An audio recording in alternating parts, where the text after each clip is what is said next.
Ammetto, ragazzi.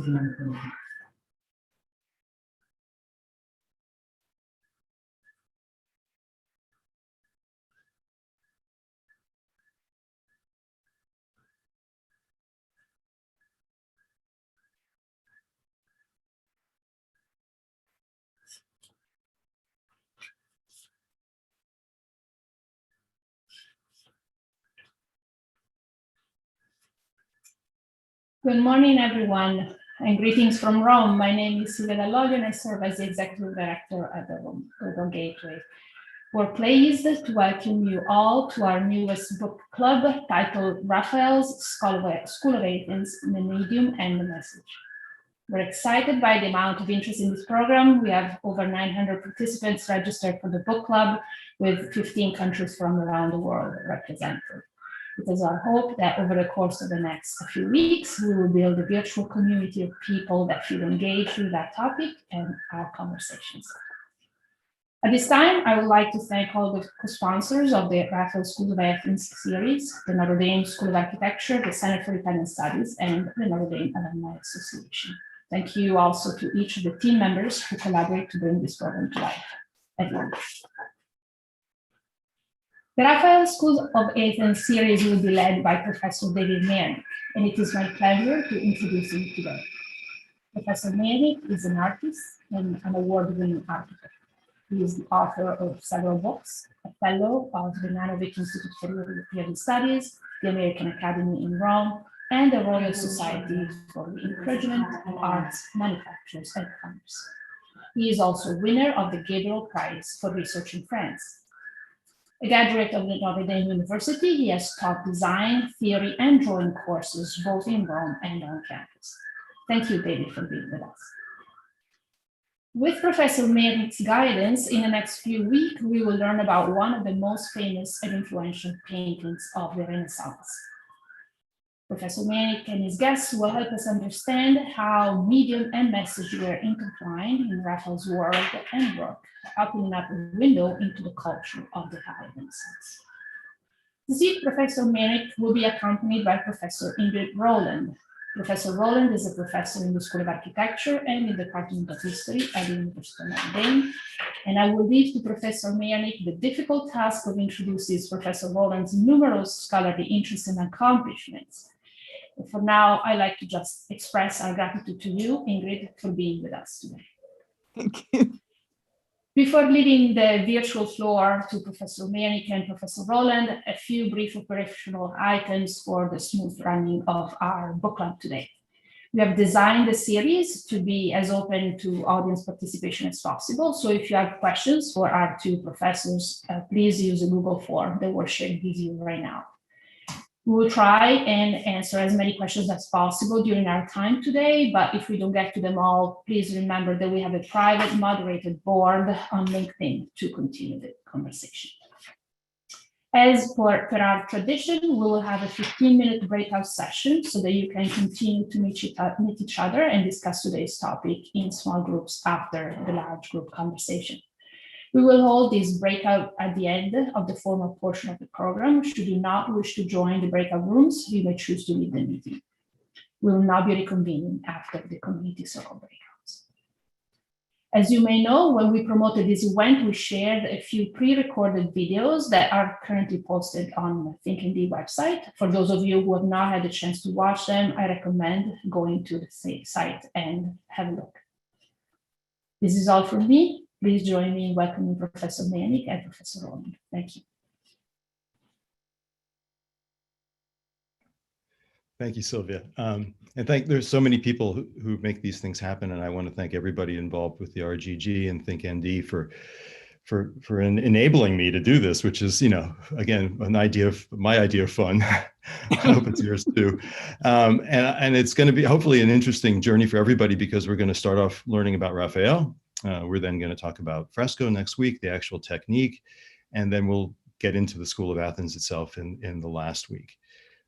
So today is all about Raphael, and it's about his biography. What did he know, and when did he know it? How did he learn what he learned, and in what way did that help him to grow? I mean, in what way? Raphael is, and this is something we can return to in the end, Raphael is maybe one of the most paradigmatic lifelong learners in the history of art and maybe in the history of culture generally. And I assume for a lot of you who are tuning in, you think of yourselves as lifelong learners. So this is a chance to meet somebody who did it sort of for a living. Before we get started, because what's going to happen is Ingrid and I are going to have a conversation, and then we're going to invite you to submit questions. But in order to have that conversation, I have to introduce Ingrid, and there's a fuller introduction to Ingrid on the ThinkND website and the course page. But I want to introduce her somewhat personally, but also give you some of her kind of biography highlights. It's such a pleasure for me to have Ingrid as a colleague. She's been a friend longer than she was a colleague. I met her when I was a fellow at the American Academy, and she had already been a fellow and was in Rome, and I think teaching at that time. And the thing about Ingrid, which I think is so wonderful and what makes knowing her such an interesting thing for me, who I sort of fancy myself, a Renaissance artist in a certain way. And Ingrid is like knowing a Renaissance humanist, except she probably is smarter than they were. And she almost certainly knows a lot more than they did. So the great advantage for me is that I can learn a lot talking to Ingrid, the way Raphael probably learned from the people that he was surrounded by. It was already mentioned that Ingrid holds teaching positions both in our School of Architecture as a full professor and also in the history department in the College of Arts and Letters. She writes and lectures on classical antiquity, the Renaissance and the age of the Baroque, and a lot more than that, everything in between and everything afterwards. Before coming to Notre Dame, she was an associate professor at art history at University of Chicago. And before that, she taught at UCLA, Columbia, as well as in the Rome programs of St. Mary's College and the University of California, Irvine. Ingrid has been a fellow of the American School of Classical Studies at Athens, the American Academy in Rome, the Villa I Tatti in Florence, and the Getty Research Institute in Los Angeles. She's a member of the American Academy of Arts and Sciences, and a corresponding member of two Italian academies with fabulous names, the Accademia dei Sepolti of Volterra and the Accademia degli Intronati of Siena. So there aren't many people who can say that. She's a frequent contributor to the New York Review of Books. She's the author, and I'm just going to give you the books that are in some ways most relevant to this course. She's the author of The Culture of the High Renaissance, Ancients and Moderns in 16th Century Rome, From Heaven to Arcadia, which is a collection of her New York Review of Books contributions, The Collector of Lives, Giorgio Vasari and the Invention of Art, co-written with Noah Charney. And she's also published translations of Vitruvius' 10 books on architecture and an edition of the correspondence of Agostino Chigi. So this is why I'm going to be asking Ingrid most of the questions.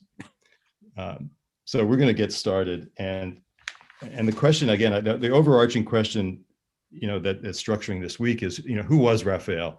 And hopefully those of you who are participating here have watched the introductory videos that I created in my own humble way. But I think we're going to get a little deeper into, what Raphael knew, again, and sort of when did he know it? How did he learn when, in many ways, his biography wasn't all that favorable to somebody cobbling together an education? So the first question I'm going to throw out there is, essentially, what did Raphael know beyond how to paint? So he had the skills of an artist that he'd gotten even at home with his father, probably when he was 4 years old, beginning at that time. But what did he know intellectually, and from with respect to literature, culture, philosophy, theology? How much was he painting his own ideas as much as the ideas of other people? So that's the overarching question, and there'll be some small parts to that, but that's something I'd like to throw over to Ingrid then. And I guess before I start, David's very kindly likened me to a Renaissance humanist, and one of the things that Renaissance humanists did was learn drawing. And David has been my drawing teacher for the past 2.5 years, and also watercolor, and has really transformed the way that I think about all of these things. And so the analogy is perfect if we think that the humanist is also getting advice from the artist, because no gentle person would ever go without knowing how to design something. So Raphael's hanging around with a lot of people who know what he needs to know to paint. And one of the shocking things that I found out a while ago, I was supposed to write about the School of Athens, and the philosopher or the writer about philosophy, Diogenes Laertius, who wrote a series of biographies of the philosophers. And I thought, oh, great, I'm going to go into the Vatican Library, find me a nice manuscript of Diogenes Laertius with notes by one of my favorite humanists who knew Raphael. And what I found out instead is that all the Diogenes Laertius books were virtually untouched. And what everybody was reading were these little, really cheap paperback handbooks of the digested, it's the Reader's Digest version of the lives of the philosophers, which Raphael could read himself, and I'm sure he did.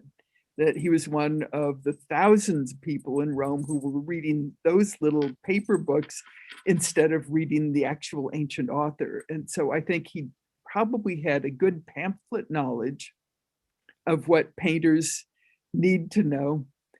And he was smart enough, if he didn't know something, what I always tell my students or try to is that you are as strong a scholar as your friendships are, because if you can't know everything, if you know people who know things, then your state of knowledge is much better. So I think, like his father, because Giovanni Santi, Raphael's dad, was a court painter at the court of Urbino. He probably didn't know Latin, nor did Raphael, but he was ambitious enough to write a poem in Italian vernacular using the meter of Dante. And so both of them knew to be in a courtly system, which is the system that obtained everywhere. Feudalism wasn't, actually, feudalism was still very much a way of life.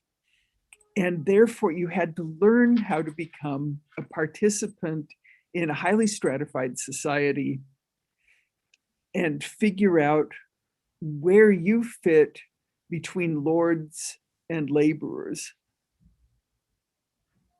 So Raphael, I mean, essentially Raphael had, I mean, no formal schooling, right? I mean, he grew up in a household with somebody who is, you know, has some, let's say, intellectual aspirations. His father, who, you know, wrote poetry. I think he had some musical knowledge as well. And so Raphael has a kind of introduction to a kind of a courtier's level of knowledge in a way, but no real formal schooling. I mean, effectively, let's say he was homeschooled, and that would have only lasted until he was 11.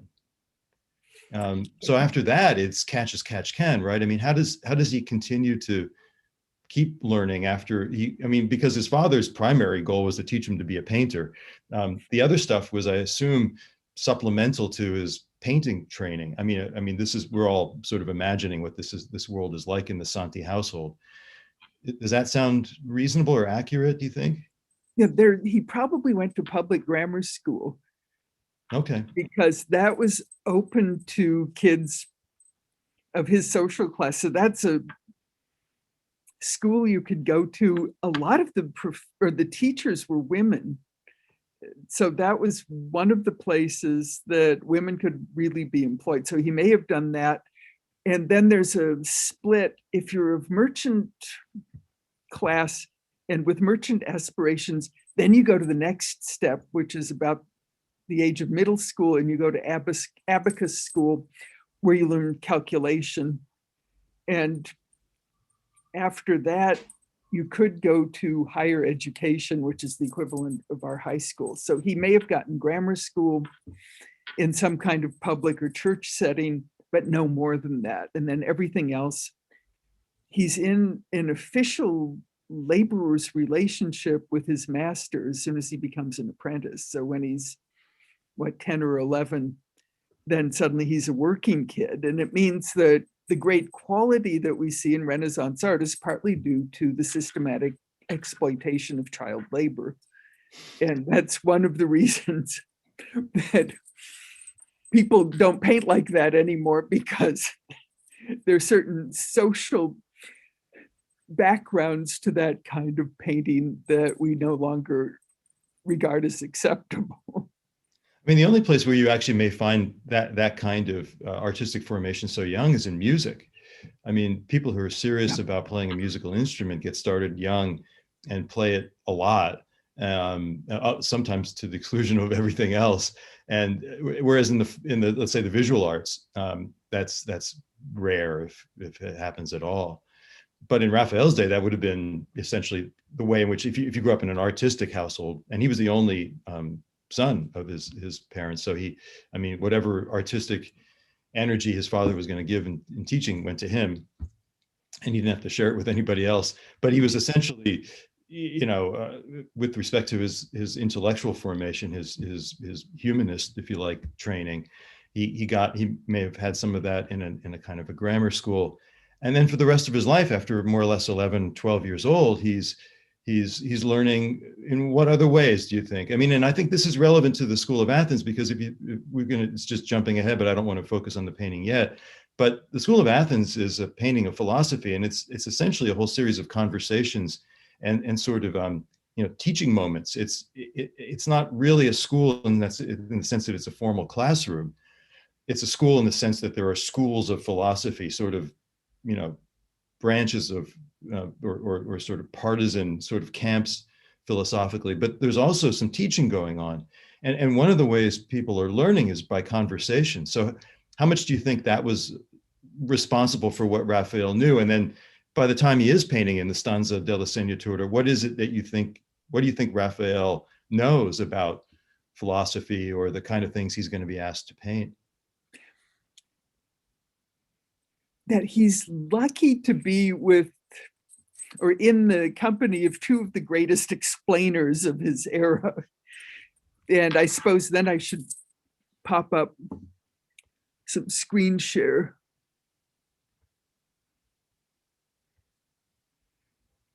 One of them is a man named Egidio da Viterbo. So when Raphael gets to Rome in 1508, the reigning pope is Julius II. Julius II thinks that the man that you see down here, there's my cursor, this is Giles of Viterbo, Egidio da Viterbo, who was at this point in 1508 newly named the head of the Augustinian order, the largest religious order in the world at that time, with 15,000 people. And here's his sister, who is an Augustinian nun. They're both wearing black. He's got some white with his black, and you can see that he's tonsured. But he was famous as a preacher all over Italy. He'd really cut his teeth in preaching. And what he did specifically is try to bring the ideas of Plato into play with normal people. He would do fundraisers for the Pope.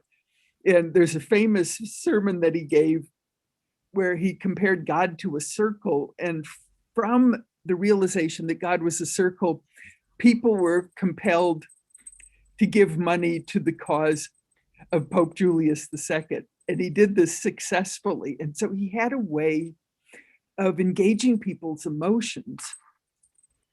And he's probably in situations where he can actually talk to Raphael one-on-one. He's extremely busy, but he was always at the beck and call of Pope Julius II. And I could see Julius very easily saying, "Can you tell my friend here what you're thinking about? What does the church mean?"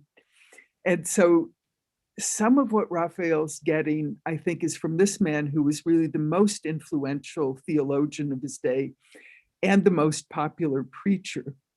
Interestingly, he was also Martin Luther's supervisor.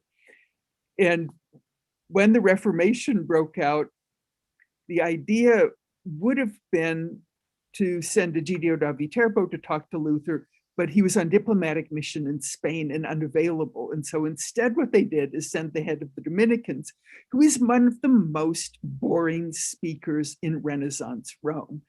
And so it sent this howling boar off to talk to Luther. And of course, it all ended in tears. Whereas with the GDO, he was famous for being able to reconcile people of opposite tastes. And it was just because he was so enthusiastic and compelling. And so he made reading about the philosophers seem spiritually rewarding and really intellectually engaging, but he could do it in such a way that he didn't intimidate people. He brought them in. And so crowds would gather to listen to him. He'd have them laughing and crying and going through the whole gamut of emotions. Whereas this head of the Dominicans would famously gave a talk at the Lateran Council where, what is a council? Well, A, it's this, B, and you're asleep after about 3 sentences. So that's, I think, one of the people who's teaching him on the side is a person who just loves to teach. Why don't I turn this into a slideshow? There, there's a GDO, and you could see him looking terribly pious. And then the other person who's in daily contact, probably at a certain point with Raphael, when he's painting the School of Athens, is this man, Tomaszewing, who is the greatest actor of Renaissance Rome. I just gave a talk about him because when he died, Erasmus literally said he'd had one of the best things possible in life. He was a celebrity in Rome. So this is celebrity culture, circa 1510 to 1516. As you can see, he's very well fed. You can also see that he's wall-eyed. This is a hereditary condition that's passed down into the Ingrid family. So I know 3 of them who were about my age, and the 2 girls, or who are now women of a certain age, but they both have that wall-eye. So that thing just marched right down. You can see that here in the School of Athens, Tomaszewing is casting his eyes down, so you can't see that one's going this way and one's going that way.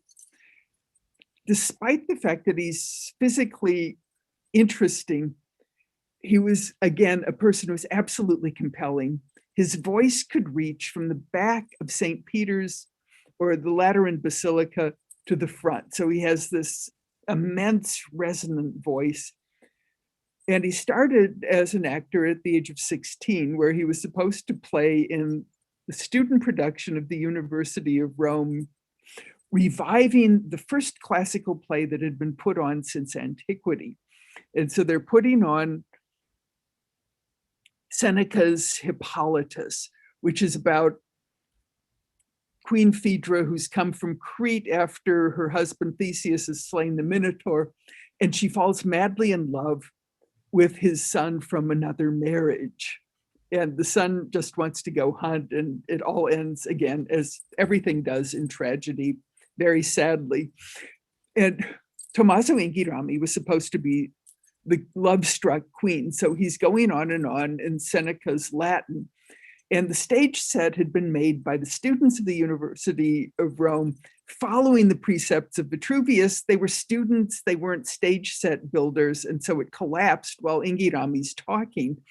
And he went on, dressed as a queen, improvising Latin verse till they hauled it back in place. And after that, he was always called Phaedra after this wonderful tour de force. And he became a theater impresario in Renaissance Rome. So Raphael can ask him about things, and he's not just going to get some boring disquisition. Say, when Tomaszewing was supposed to preach to Pope Julius II about the Passion of Christ. And so he rushes into the Sistine Chapel and he says,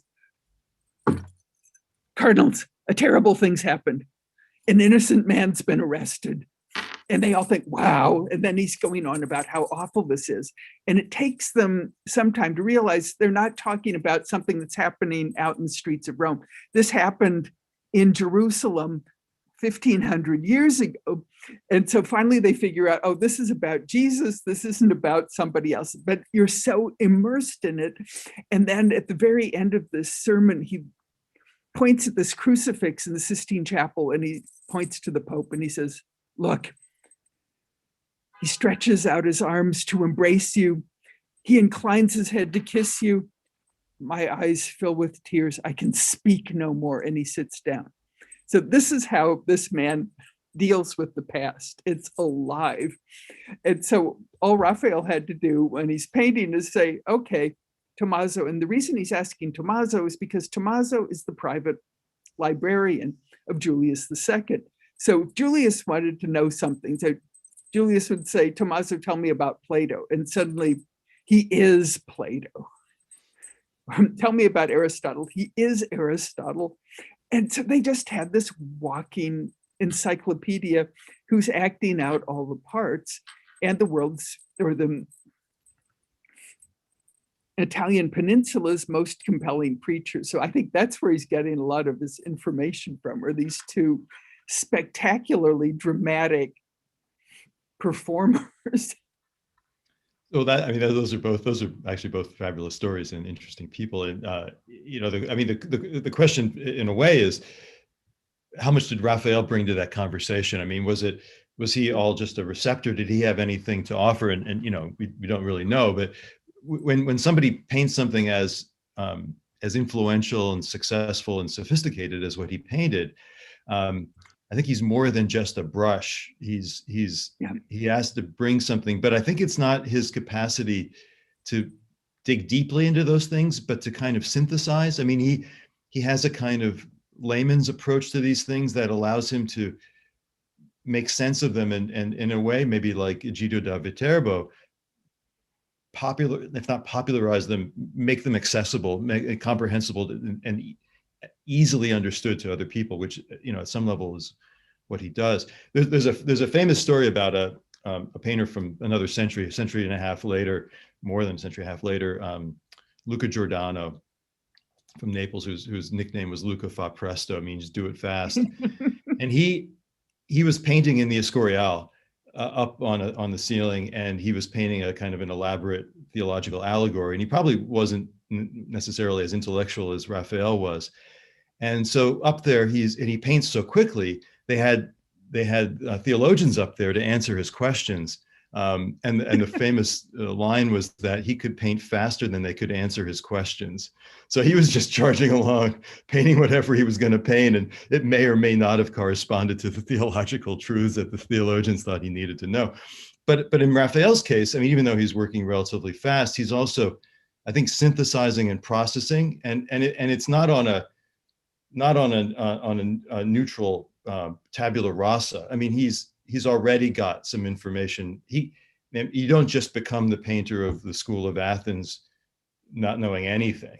So what he's getting is sophistication, complexity, a kind of a wider scope, maybe some depth, and so that what makes him a kind of a fertile receptor for somebody like the head of the Augustinian order, who can say things to him that suddenly make sense to him in a way that maybe not another painter would understand.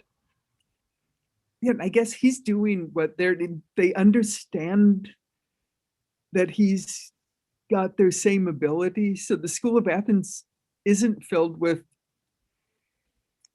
blank slates of figures. They're really people. And so he has their same ability to bring things to life. And of course, he passed through Florence. And so a lot of what he decides is important to learn is already coming through the Florence of the Medicis, although by the time he gets there, it's the Florence of the Republic that's thrown the Medicis out. And if you want to know how good it felt to get rid of them, just look at Michelangelo's David. David was carved when they'd thrown off the shackles of Lorenzo the allegedly magnificent and his whole legacy, which I find fascinating. Well, he's also in Florence then with Michelangelo at the same time, and with Leonardo. And I mean, I think I recently read a biography, actually two biographies of Michelangelo, but there were stories about Michelangelo being invited to dinner parties, and he wasn't all that interested in going to dinner parties. I mean, he was a bit of a workaholic. Not that Raphael didn't work hard, but Michelangelo was sort of obsessive compulsive. And so he would kind of always try to beg out of the dinner parties, or he'd always leave early. Whereas you get the sense that Raphael was happy to go and have conversations and probably absorb quite a lot, because they're a combination of artists and humanists in a way that is such a Florentine thing. The mixing of artists and scholars is something that happened in Florence. Maybe, is it fair to say, like maybe nowhere else? Yeah, and I've been thinking a lot about why Florence was like that, because Renaissance Rome starts out being influenced by Florence. The popes are actually in Florence for a while because it's not safe to be in Rome. But Florence, speaking of our present situation, is the city that bounces back from the plague faster than anywhere else. And because of that, it has an artistic tradition that picks up again quickly. Rome lost it because the popes went to Avignon, and then everybody else was dead from the plague. So that Florence really is an absolutely crucial stop in Raphael's development and in the development of the whole artistic sensibility. We actually are starting to have some questions come in, and I'd be happy to start taking those.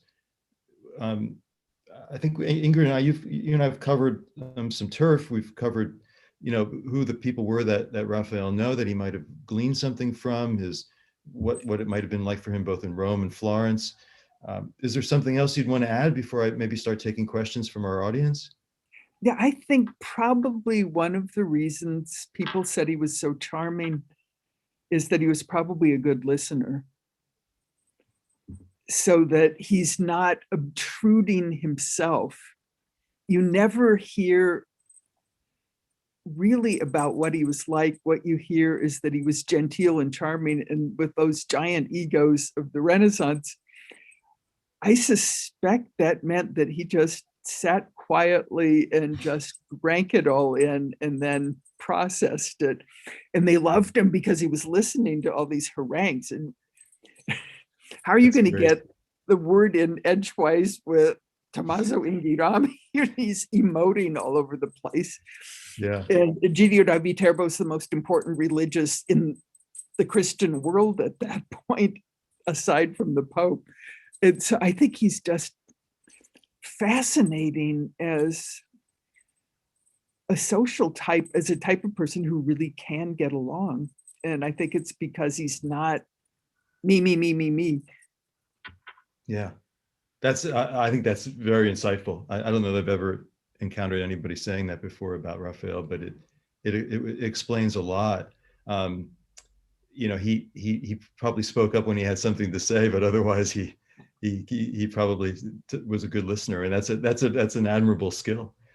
And I think it's something that I mean, again, I do mean to come back to this topic, and it's one of the things you can talk about eventually as we continue the chats after this. That lifelong learning is about being open to things that you don't already know, and being challenged and stretched a little bit, and liking it. Not getting comfortable with what you already know, but always being curious and sort of acquisitive about knowledge, that there's always more to know, and that actually is not an overwhelming thing or a depressing thing. It's actually an inspiring thing. You think, oh, I wake up today, I can learn something else, which is I don't think he ever stopped until he died, and sadly died young, but he probably wouldn't have stopped until he was 80 if he had lived that long. So does that make sense? And am I in the right place to begin to take questions? Does that make sense? Yeah. So the first one we have here is would you please address the Michelangelo versus Raphael feud? Is it true that Raphael painted Michelangelo's Heraclitus in the School of Athens because of this? I will tell you that the copy I'm going to do next, that you're going to see me do next week, is actually of Michelangelo as Heraclitus. So I think it's I think there's a lot of consensus that that is Michelangelo as Heraclitus. Oh, I'll put him Why? up. What's that? Here, I'll put Oh, fabulous. Oh, we didn't get, oh, wrong way. Let's go backwards. I've got it. Aha. There he is.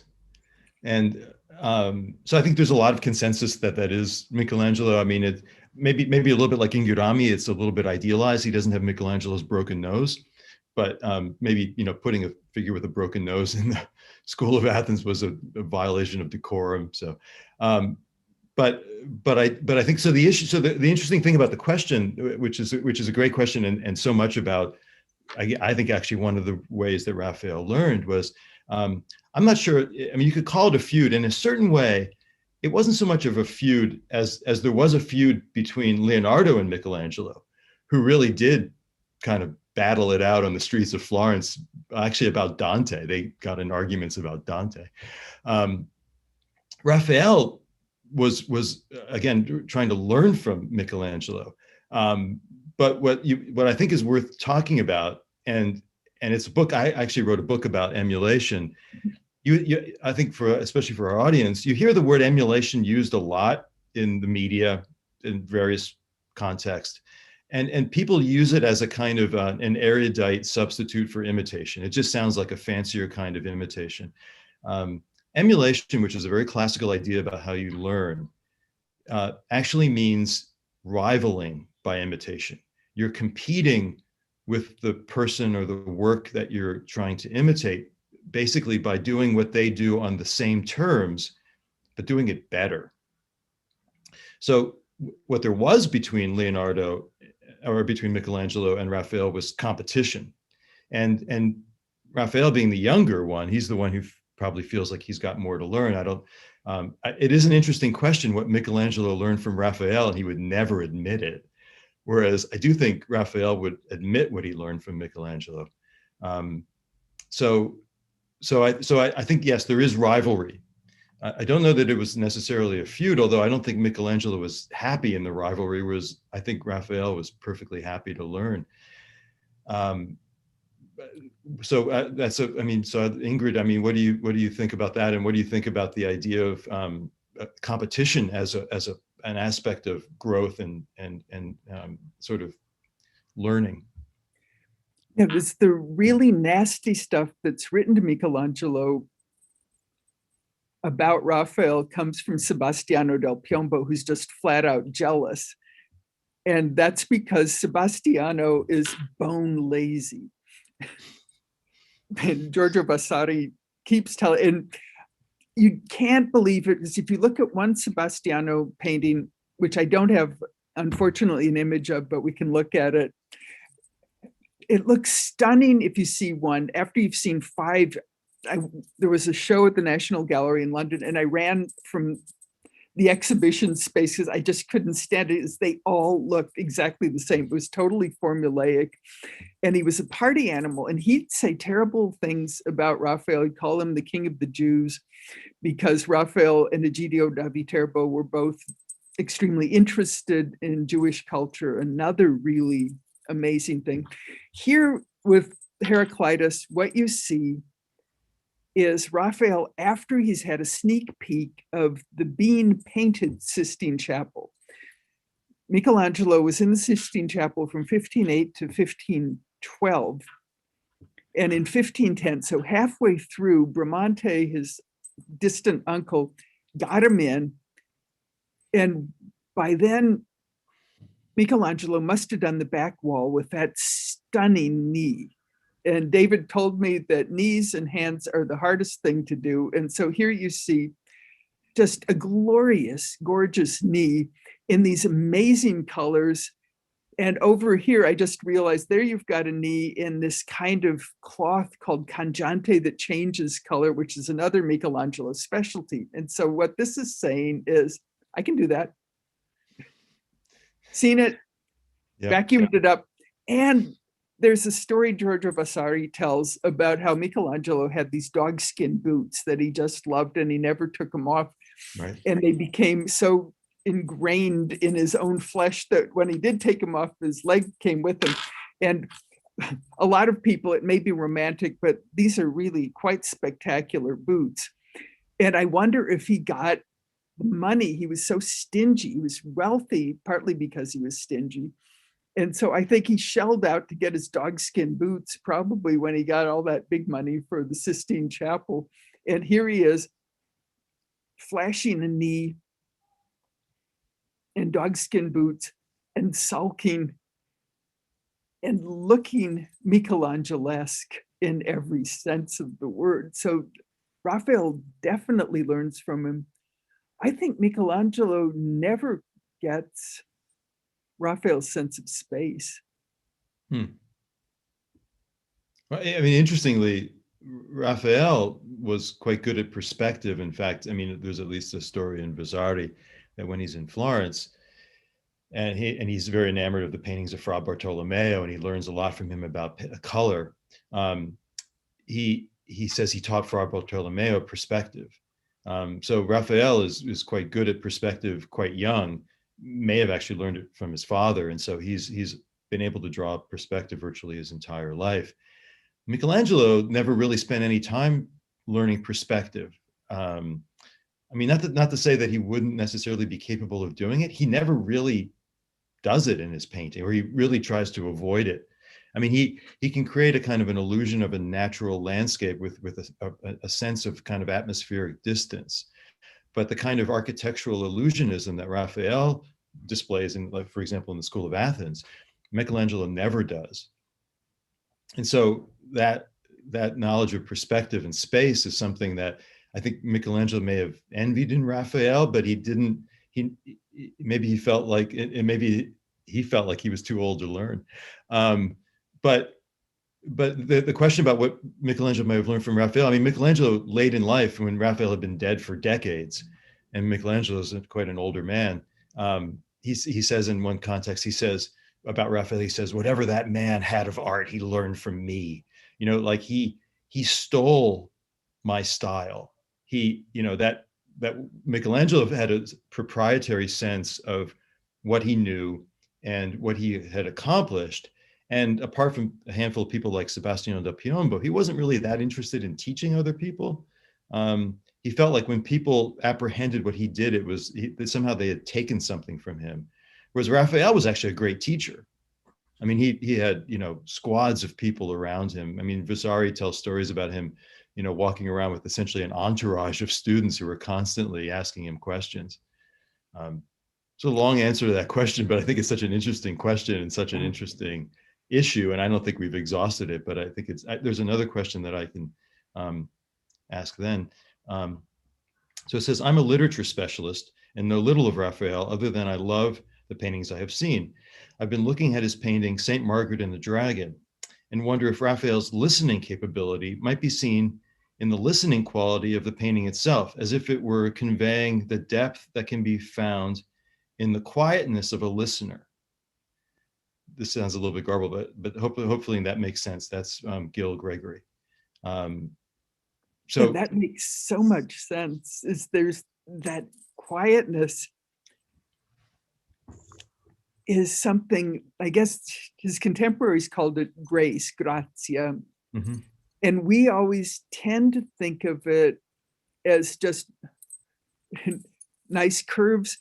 But I think what the questioner's getting at is something, it's grace in the really theological sense, that Raphael gives you a place that you can be. And this is so interesting, is what the first thing I ever saw of Raphael was when I was on my 9th birthday. I was given a bunch of art books, and one was on Raphael, and the School of Athens was in it. And I was a 9-year-old, I didn't know anything, but I knew somehow that was a picture of people who were all where they were supposed to be. And so I think he has this way of conveying peace and belonging that is universal. It gets straight at you. And it's gentle, whereas with Michelangelo, it's always struggle. And with Raphael, it's not struggle, it is really a state of grace. There's a, I mean, that's the nature of painting. You know, it's, you know, we're talking about paintings that represent other things. I mean, they represent abstract ideas, they represent stories, narratives, but it's essentially a silent medium. You know, it's not like film, or it's not like plays and acting. It's silent. So whatever it can express, it has to express in silence. And, you know, the challenge for the artist is, how do you either represent things happening or human interactions that involve, you know, for example, one person speaking and another person listening. And so, you know, as much as there is talking going on in the School of Athens, and, you know, if the School of Athens had an audio track, you would hear a kind of a buzz of conversation in that room. But it also means that more than half the people of the room are actually doing listening. And that's a kind of engagement too. And in a certain way, it puts you as the viewer of the painting in the position of one of the people in the painting, because you're in a certain way listening to the painting. And so when Raphael paints somebody who's looking at something, he's painting what you're doing. And when he paints somebody who's listening, he's actually painting you, if you were able to imagine somebody in that painting who is talking, and you're listening to Euclid or Plato or Aristotle. So you're a listener too. And Raphael gives you those people in paintings who are, in a certain way, the bridge between the world of the painting and you doing what you do, or functioning in your role as the viewer, which is what's so rich about him in a certain way. He's conscious of you as the viewer, conscious of the interaction and the kind of both the boundary and the potential bridges between the world of the painting and the world of the viewer. I'd be happy to take another question. I don't see another one yet.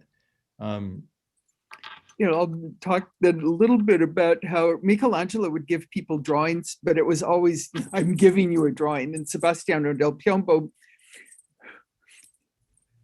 always used Michelangelo drawings. And then finally, there's a letter from Michelangelo to Sebastiano saying, you think you could do your own drawing for once? And so he gives him, but he's grudging. But then you think with Raphael has this giant workshop, he's giving drawings all the time. And he doesn't make a big deal about it because he wants his vision out there, and he's training people to express their own vision. So he's also remarkable in letting his students be themselves.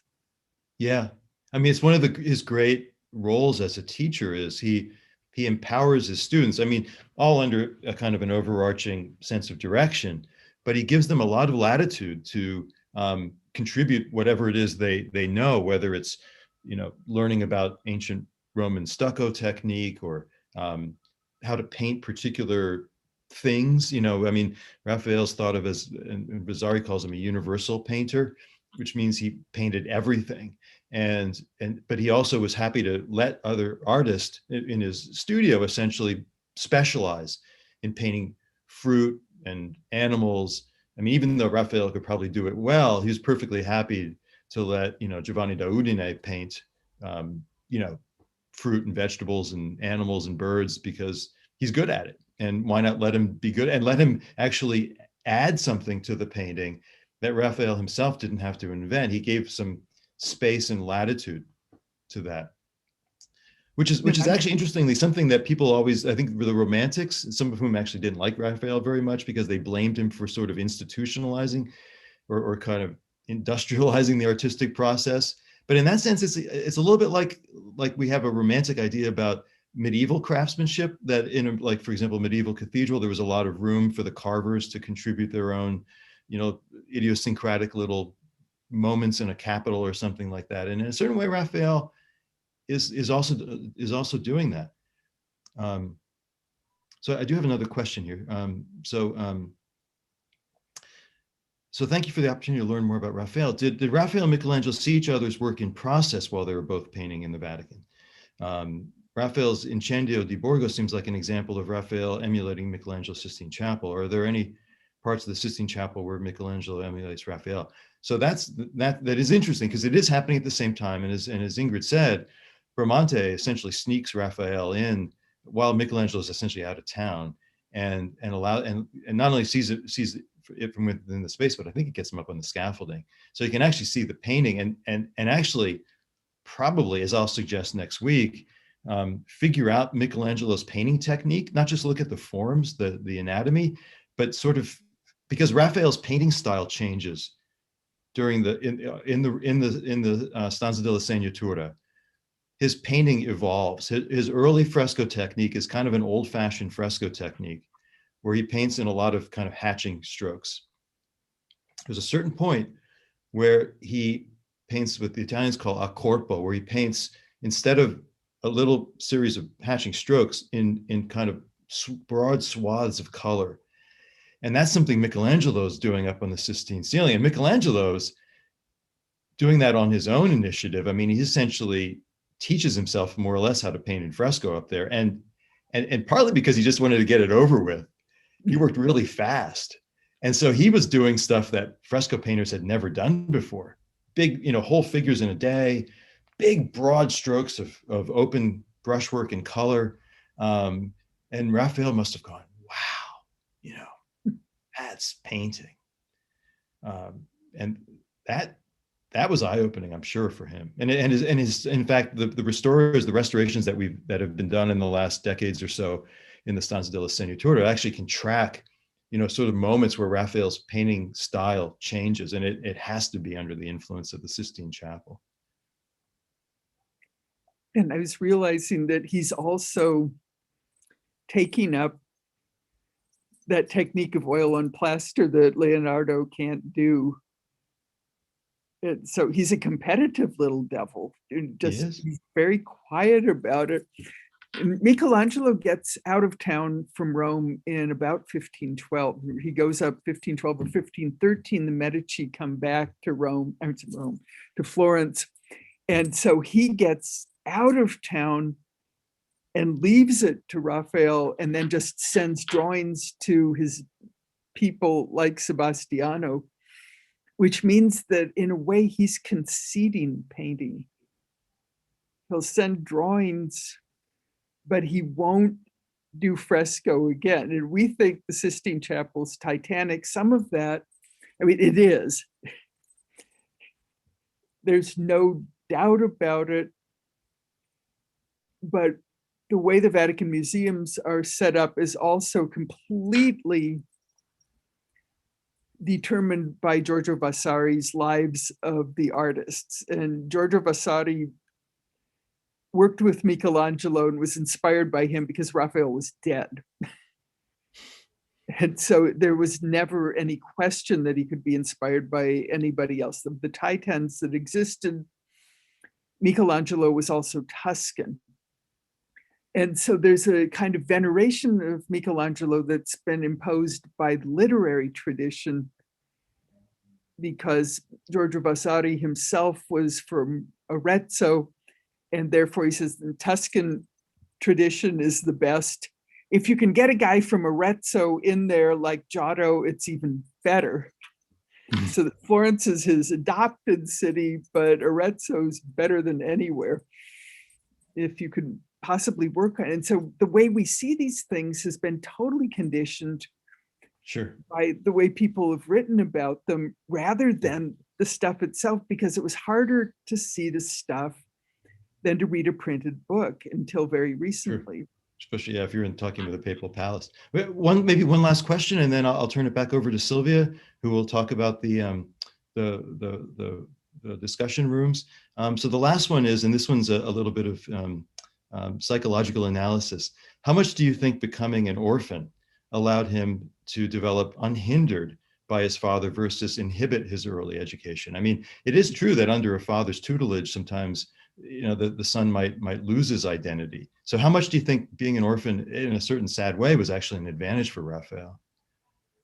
That's really interesting. And then what Vasari says is that he was exceptional also because he was breastfed by his own mother. Right. He wasn't sent out to a wet nurse. Like Michelangelo. Yep, who said he got marble in his milk because of where he lived. But that's true. It means that you've got to fend for yourself as a kid. So it also means that he was making his own way when he was vulnerable. Right. And I mean, and not everybody could handle that. He just happened to be somebody who thrived. For other people, it might have been, the end of the line. Well, thank you all. I mean, thank you for the great questions, which were very insightful. Thank you, Ingrid, for obviously a fabulous conversation, as always. And I always learn things. And I hope everybody's going to come back and join us next week, when we'll actually be with another of my colleagues, Professor Richard Piccolo, who's a great painter himself and has done mural painting, and actually had a mural fellowship at the American Academy in Rome when those things existed many years ago. And then we'll be back with Ingrid again to talk about the School of Athens. So thank you all. I'll turn it back over to Sylvia. We'll talk to you about the chat rooms after this, or the discussion rooms. Thank you, David. Thank you, Ingrid. And of course, I have the privilege of being in Rome here with you both, and of having listened to both of you several times before, but I'm always learning, and there is never an end. This seems to be to your knowledge, and great also storytelling skills. So thank you very much for being with us today. Yes, very briefly, I'll just share a couple of information on how these breakout rooms will work. Essentially, they will last for 15 minutes, and we invite you to introduce yourselves once you enter them, and to talk about the lecture and focus on these two questions that were provided by our faculty members today. One is, what made Raphael a good lifelong learner? And the second question is, was competition important for Raphael's work, in your opinion? In these breakout rooms, of course, we expect that everybody will follow the rules of civil discourse and will respect each other's comment. Please note, if you choose not to participate, as we said before, in the breakout rooms, you may leave the meeting now and join us again next week. As a reminder, for next week meeting, please go on ThinkND and review the part 2 short explainer videos that Professor Mayernik made available. Also, please feel free to share this series with your friends. We're accepting registration throughout the entire program, and each meeting will stand alone. Thank you again for joining us today, and we'll start the community circle breakout rooms now. For those of you who are joining the community circle breakout rooms, note that we're opening the rooms, and you can see the 4 square in your Zoom menu. If you click on that button, you should be able to select the room you'd like to join. These are each named by city. Please keep in mind that to have a good discussion, we keep the limit of the number of participants to only 6 people. If you don't have this option available, the 4 square in your Zoom menu, please give us a moment and we'll place you into the room. Thank you again for joining us today.